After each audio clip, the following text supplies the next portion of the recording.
happening, YouTube? Today's going to be an interesting one.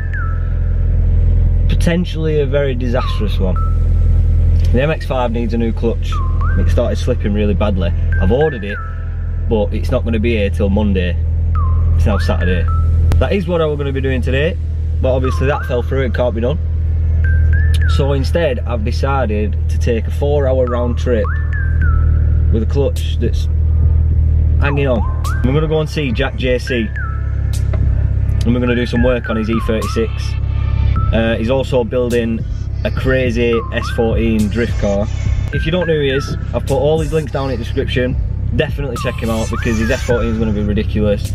Just good skid videos, good workshop videos. You know what I mean? Just go check him out. I suppose we better set off.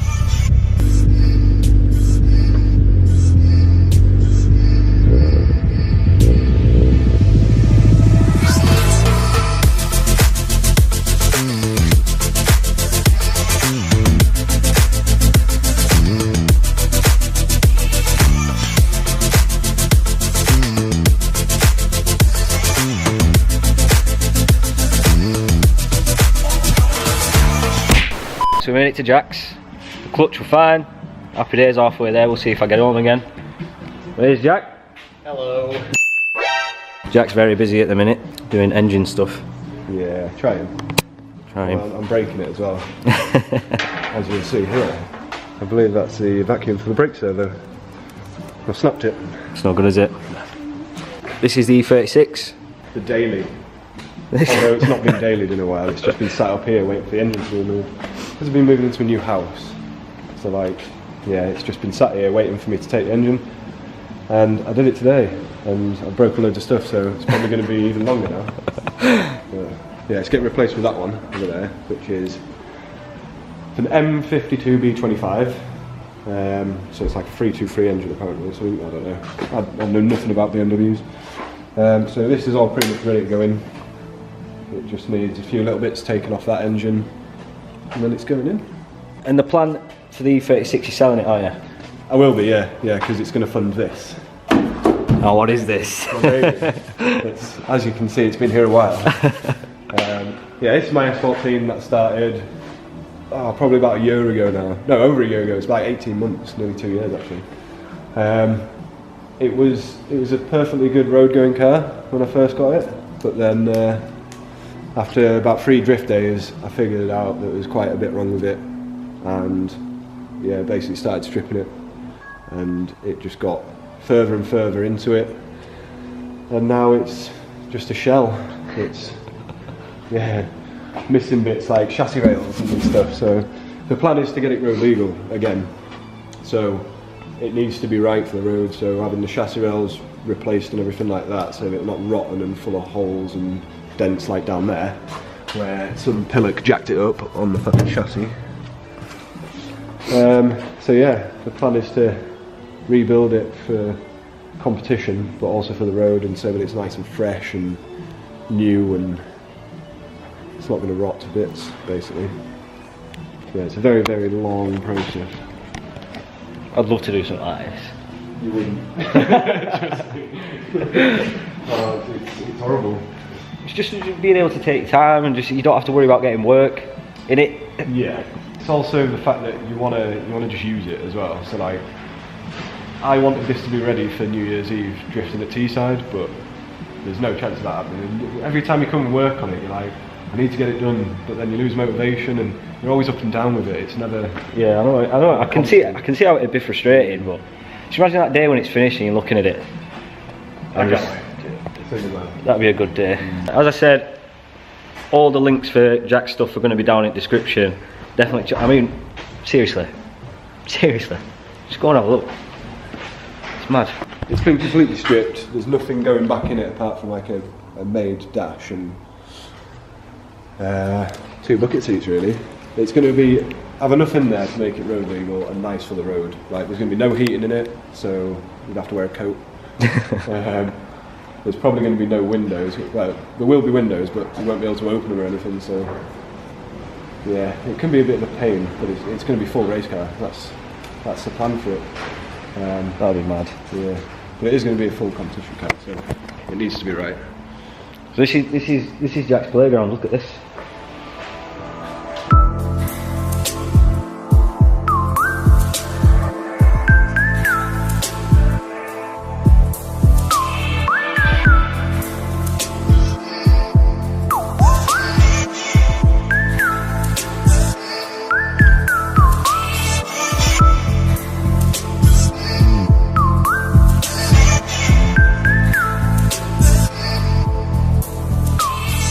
We're going to get busy doing some stuff on the E36 now.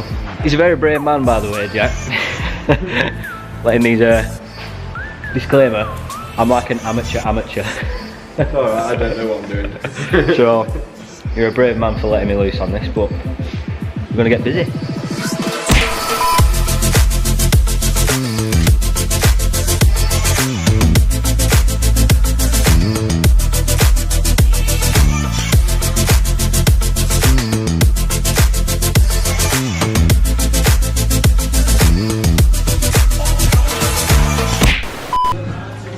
Yeah, so started when I was like, I think I was like 19 or 20, something like that. And at the time I had a Honda Civic, and it was about the time that Tokyo Drift came out, so you know, like the drifting hype was mental. Made the choice to buy myself my first drift car, which was, I think it was like a 1991 or something like that, S14. And back in them days, you could pick up an S13 for like less than £2 grand. I mean, I paid 1,700 for mine. It came with, I think it was on BC coilovers or something like that. Just had standard wheels, bucket seats. It was a really good car, really well set up and everything. That was my first ever experience of drifting, having that. But back then, like, nobody really went to the track. It was weird. Like, there was a lot of track drifting going on, but yeah, at the time, everyone was more bothered about going out and skidding around roundabouts on people's land. And then yeah, after that there was, God, what the hell, S14A, which was completely standard. Yeah, it took a bit of a step away from drifting for a while because no one was doing it anymore. Like all my friends and that, nobody was really doing it. So I ended up, what did I buy? I had a Supra for a bit. Oh, nice. Tried skidding that, broke the clutch in it.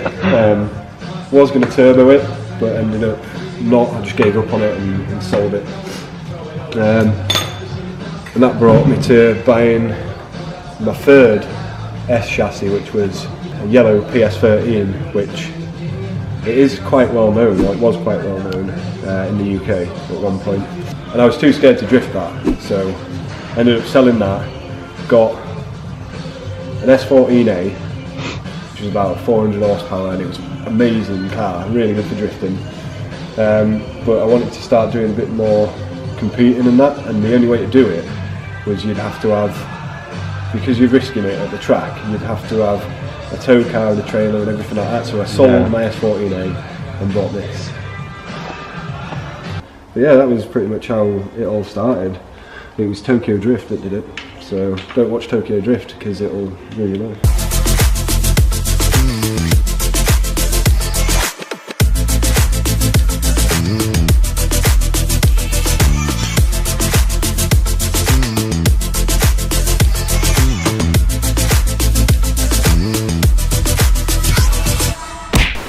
There's an engine in there.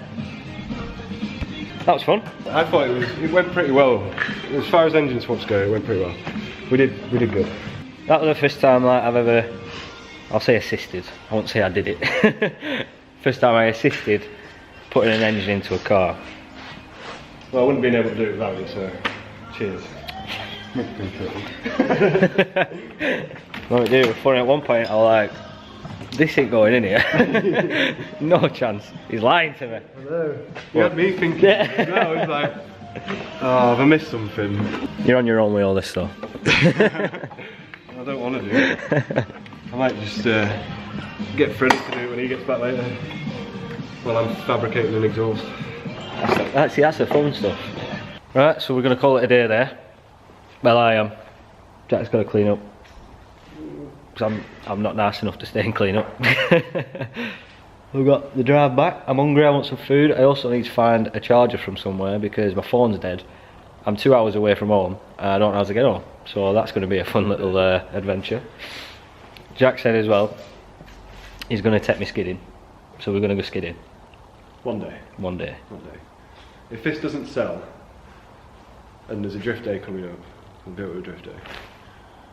Skidding! Yeah. But hopefully it sells, because then we can do the S14. S14 skidding! Jack gave me directions to find the Morrisons so I could get a charger. What if I don't find the Morrisons? What if I just have to live here now? I might just have to live here now. We've got a nice sunset though, so all is not lost. Right, I'm sorry Jack, but your directions are flawed. I have no idea where I am, and there is not a Morrisons in sight. Maybe your directions weren't flawed, maybe I just don't know where the fuck I'm going and I followed your directions wrong. That's highly possible.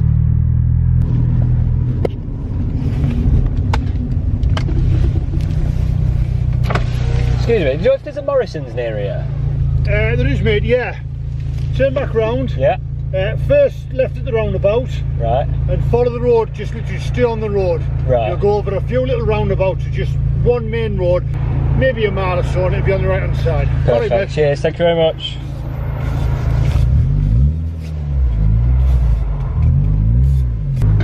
What a nice chap. Show up in my stupid loud car, he's raking his leaves, minding his own business. Which gives me thorough directions on where to go.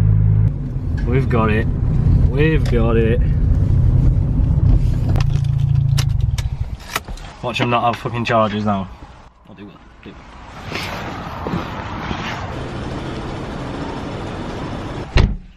Well, what a fucking palaver that was, Morrisons.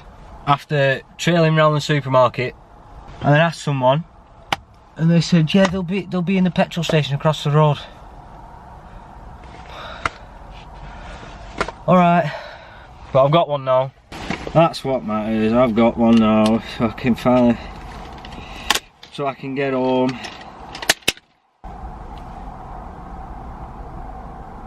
Hey. Tell you what though, Morrisons, your charger placement might not be the best, but your wraps are on point. Better get back on road. 2 hours later. That were a long drive. Whoever works at Apple, right, and decided that you can either charge your phone or listen to music, I'm sending you a letter.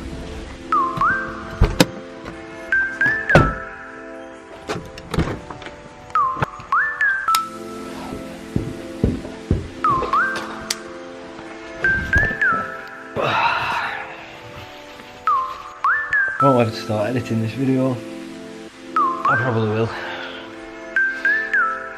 Big shout out to Jack for letting me go over. Have a play with his cars, listen to his stories, pretty cool guy. I've already said it, but all his links are down below. Give him a follow, give him a sub. He's building an S14 drift car, what more do you want? So I'm going to call it a day. I'm going to get started on editing. And then I'm definitely just going to go to bed and watch Friends and fall asleep. So I'll see you on the next one. Ciao!